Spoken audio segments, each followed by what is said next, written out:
Hi, everyone. I'm Karen MacNeil, author of The Wine Bible and editor of Wine Speed. And this is People to Know, insider interviews with the most fascinating and important people in the wine business. And today we have the great pleasure of having Laura Catena with us. Laura is highly accomplished in both the fields of medicine and wine. She graduated magna cum laude from Harvard University and earned her medical degree from Stanford. Laura is the managing director of Bodega Catena Zapata and owner of Luca Winery, both of which are in the Mendoza region of Argentina. And she's the founder of the Catena Institute. She's well known for promoting Argentine wines around the world and has authored several books on the subject. She's also a part-time emergency pediatric physician at the University of California, San Francisco. Laura, welcome. Thank you, Karen. Lovely to have you. You know, Laura, I was thinking about this morning. You were born really into a wine family. And I'm wondering about your first encounters with wine. You must have been a young child. Yes, well, wine was a men's thing. So it was, my grandfather and my father, and we lived in the countryside, and my grandfather would go to the winery every day, my father more to the vineyards. But I used to actually follow my grandfather to the winery and draw at his office. So I was in the middle of everything without participating too much. But really, my first real introduction to wine was this tradition that when they would allow you to sit in the family table with the adults, because when you were little, the kids ate separately. It was different than today. My kids have always eaten with me in one of those horrible high chairs. But at that time, the little kids weren't allowed with the adults. And so when you were introduced to the adult table, usually around age 5, they would give you a glass of soda with a little a little teaspoon of wine, so it would look beautiful and pink. And today it would be illegal to do that, but that's how I was introduced to wine. How fabulous. Well, you mentioned your father, and you took over Catena Zapata, of course, from him, and he was a leading force in establishing the modern Argentine wine industry. I'm wondering what challenges he faced, and when you took over, did you face those same challenges? Well, he actually is still working quite a bit, although I'm the managing director. He cannot stop being involved, and most kids complain that their father or mother is trying to meddle with the new young person leadership. I don't complain, because my father is extraordinary at everything he does. And usually if I say, Papa, this is my thing, you work on that other thing, he does exactly as I say. So I have the model father as a mentor, and when I was learning from him over 15, 20 years, and now I have the model hands-off father who only helps in what he's needed. So he should actually give classes on how to be a father in a family business. But his main challenge was that he was a real pioneer for Argentina. He had a solid business selling wine in Argentina. He had collectible wines, but he had never exported, and nobody from Argentina was really exporting. Maybe a few little exports at the very, very low end, which was what Chile was doing in the 1990s. And my father said, I'm going to do a Robert Mondavi style thing. I'm going to make wines from Argentina that can stand with the best of the world, and maybe win another judgment of Paris, but this time with Mendoza wines. And so he had, from the one standpoint, he had to make these wines, and he had to move winemaking in Argentina to the higher altitude areas. And this was a big movement. All the new plantings in the Uco Valley since the 1990s transformed the industry. But he was the pioneer of moving to these high altitude areas that had better climate for better acidity and complexity of the wines. So that was one thing, was making better wines. And then the second thing he had to do was to show people that we did have the capacity, the terroir, the soil, the climate, to make extraordinary wines, and actually to provide the rebirth for the Malbec grape, which had gone from incredible fame in the 19th century to being completely forgotten, to being reborn in Argentina, in many ways thanks to my father. So he had to accomplish a lot of things. And you asked what was hard for me. And honestly, I think my dad did a lot of the hard work at the beginning, and my job was mostly to not mess up the initial success and to build upon it. And it's been really my life's work, continuing the same job, which is to make extraordinary wines that can be blind tasted and really shine, that can age, wines of place, and then actually proving to the world that we make those wines. And the one thing that perhaps has been my vision more than my father's was, I have this vision that before I die, every collector cellar in the world will have a section on Argentine wine. And I think my father, I don't know if he thought that could even be possible. I think that's possible. And that's my current big job. Well, I'm glad you aim low. I mean, Laura, that's so perfectly you. Let's talk about Mendoza for a minute. Because much is made of high altitude winemaking there. What makes it such a special place in addition to that luminosity and those high altitude vineyards? Yeah, so it's a very different place from any other in the world. So in a 1-hour drive, you can go from a quite warm climate, what most people expect from Argentina in the Southern Hemisphere, to a very cool climate. So it's like going from the Southern Rhone to Champagne in less than a 1-hour drive. Whereas in France, to do that, it would take about 7 hours driving. So you have these microclimates at different altitudes. Also, you have these alluvial soils formed by the melting of glaciers, which have left a lot of calcium carbonate, which is something that vines love. High quality vineyards often have a lot of what's called limestone that has calcium carbonate, and very good drainage, lots of stones because of the alluvial nature. So that combined with the climate, I think is very special. And the luminosity that you talked about is really interesting. So over 4,000 feet elevation, we see that the vines protect their grapes, the skins, from the sunlight by making thicker skins and more polyphenols. So at over 4,000 feet elevation, where many of our vineyards are, we actually see more tannins and more complexity to the wines, which means more ageability. Yes, definitely. That's a straight line of an equation. And that has given your wines and other top wines in Argentina their amazing structure. I mean, one can't help but sense that when you taste the wine. I've often wondered this, and I've never asked you. I suspect that most people who work for you, who are winemakers or people who work in the vineyards, are men. And I'm wondering if they worked, of course, for your father before you. I'm wondering if if they have a hard time with a woman who is now the head of this significant and large winery. Well, I'm sure many men and women have had a hard time with me because I'm a little erratic and high energy, and I bounce around a lot. But my father had as one of his mentors, his mother, who was the headmistress of the local school, Angelica Zapata. We have a wine very well known in Argentina named after her. And she encouraged him to, the sky's the limit. And in fact, he liked physics. That was his favorite subject. And she told him, you should aspire to the Nobel Prize. This is a little boy from a village of 500. And his mother saying, why don't you go try and get a PhD and aim for the Nobel Prize? And my father was all set to leave with a scholarship to the US.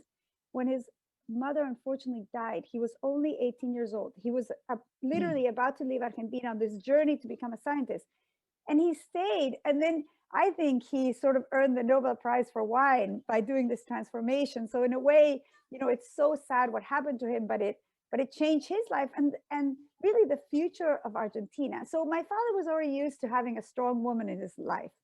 And so it was very natural for him to have a daughter that had, this great amount of ambition and vision that he shared with me. So when I started working at the winery, I already came with this big support from my father, who is also the best listener. I have so many flaws that he doesn't have. I am not as good a listener. He thinks of everything he says. We're very, very different. I'm in many ways more like my mother. but he really mentored me and made other people listen to me. And I'll tell you one cute story was that when I started, sometimes my father would say to me, like, Laurita, that's what he calls me, like, you can't say those things, because I'm very direct. You know, I spent a large part of my educational years in the US. So, you know, the US style is be direct, say what you think. And in Argentina, the style is much more soft, and you don't necessarily say what you think, and it takes weeks to figure out what somebody thinks. I don't have time for that. If somebody doesn't like my idea, I want them to tell me right away so that we can sort it out. And he said that to me, you have to change your style. Sometimes he would criticize my style at meetings. And then literally maybe 10 years later, when I was already in a leadership position, I said, Papa, you know, I have to have this conversation with this person. I always remember what you told me, you know, should I go soft on them? He said, no, actually, I've changed my mind. He said, you have to be exactly yourself. He said, because people know when they talk to you that you mean what you say. And this is why they trust you, and they don't waste time with you. And actually, I take it back, whatever I said to you 10 years ago, be yourself. And how amazing is that, right? That is incredibly amazing. Well, I mean, all right. Does your father need another daughter? I mean, I'm ready to sign up with your dad. He sounds, I actually have met your father, and he is Yeah. a wonderfully intelligent and warm Yes. man. You know, I want to ask you about the Catena Institute, because I thank you. I've been getting emails from you about all of the good research that you've been doing, and you founded the Institute. But tell us a little bit about its mission. What are you hoping to accomplish with it? Yes. So we have a mission and a vision. So the mission is to elevate Argentine wine. And I very deliberately say Argentine wine and not Catena Zapata, my family winery, because I really believe that it's in elevating our whole region that we will thrive and the people of my region will thrive. And this is important to me. You know, when I moved from medicine to wine, and then more to wine and very little medicine right now, it was important to me that I still be helping people, because this is my goal in life. I want to be in a job where I help people. And I used to think a doctor helped more people than a winemaker. I actually today think that, you know, not only the joy that wine brings in moderation, but also you're supporting people's lives, their livelihoods, the traditions of a whole country. So the importance of actually being a responsible business are as great or greater than being, you know, a healthcare worker, a teacher, all the traditionally giving you know, professions. So the mission is to elevate Argentine wine, and the vision is to use science to preserve nature and culture. And when I say nature and culture, that's also very deliberate, because, you know, nature is the ecosystem, you know, the earth. We have an earth crisis right now, and we need to do everything we can to preserve, you know, the microbes in the soil, the birds, the bees, the people, you know, the ecosystem that supports us humans who are, you know, not very good neighbors. And then when I say preserve tradition, is that, you know, the livelihoods of people are tied to the vineyards, and we cannot lose that, because a lot of people have great lives living in the countryside, living inside nature. And if we make it impossible for them to stay for economic reasons, or, you know, because they don't have opportunities, then we will lose that. And that would be very sad. And when I say science, is that we don't have the time of the Cistercian monks. I mean, they had 400 years that they would plant something here and then see how it grew. And then the next year they changed something. Climate change, cultural change is happening so quickly that we need to understand, okay, if we want more kids to take jobs in the vineyards, what do we need to do? Let's try this method. So we have a program where we bring high school students to work in the vineyards. We give them summer jobs. Then we see how many stayed, how many didn't. Then next year we try something else. You know, in Argentina, you can drink at age 18. So actually an 18-year-old can work in a winery, you know, and so it's, you actually have to use the scientific method to understand, you know, cultural things and scientific things. We're studying the microbes in the soil. That takes a lot of science to understand the microbes and to truly understand them. And so this is the vision of the Institute. And I think that without this vision, we cannot elevate Argentine wine, and we will not be making wine in another 100 years, which is, you know, my other goal is I want my region to still be an important winemaking region in 100 years, or hopefully more. Well, it's been an important winemaking region since the 1500s. That's And right. that's That's right. right. You definitely do not want to lose that, you know, that the beauty of that long, Yeah. long history. Last question I want to ask you, Laura. You know, I mean, I think most of us can barely ever imagine being the head of a major winery, but being the head of a major winery and being a doctor who is, at least occasionally, an emergency room doctor seems, it just seems completely Well, impossible. So, just to, yeah, to yeah, give tell me. the explanation, you know, for 25 years I was an emergency medicine physician. I did adult and pediatrics, and then my last 12 years I did pediatrics, and some adult, but mostly pediatrics, which I loved. That was, you know, the love of my life was doing pediatric emergency.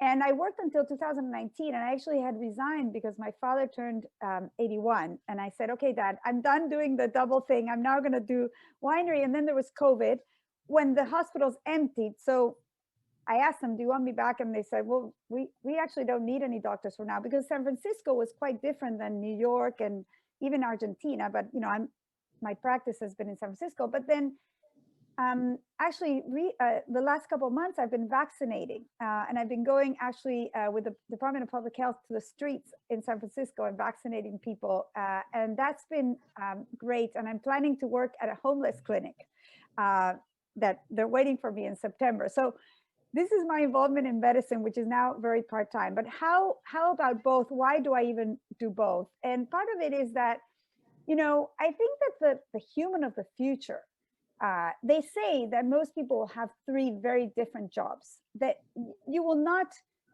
finish your life in the job you started, because we're living many more years. You know, there's the question of, you know, the earth can't have so many people retire early.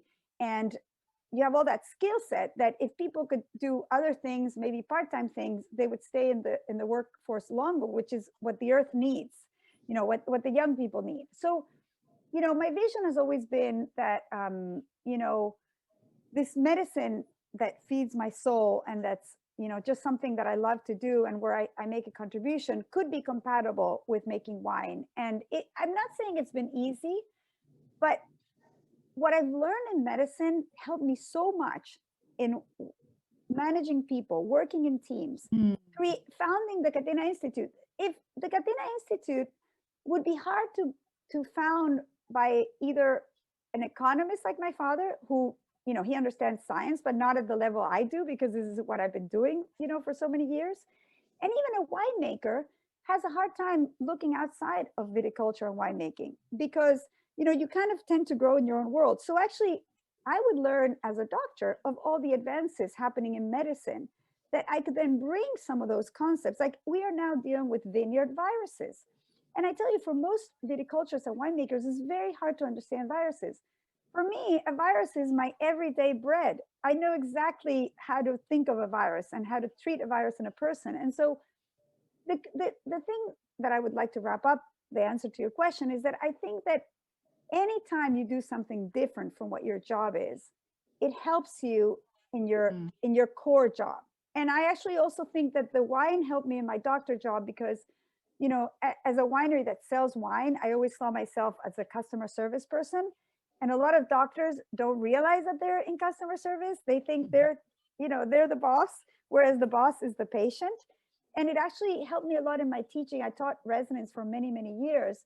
And this was my skill, was to teach them customer service and to understand that people were paying for the doctor service and they should be treated just like somebody buying a bottle of wine. And so I think my conclusion would be that if you're able to pull it off, to have, you know, more than one job or more than one thing you do in a serious way, you will actually have a greater impact potentially.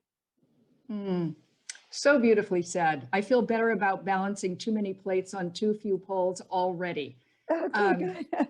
Laura, you are obviously a very accomplished and incredible person. Thank you for joining us, and thank you for making some of the best Argentine wines that we've anyway ever tasted. And And our complete interview with Laura Catena will appear on the People to Know pages of winespeed.com. Don't miss it. You'll really enjoy it. Thanks, Laura, and thanks everyone for watching. Thank you very much, Karen.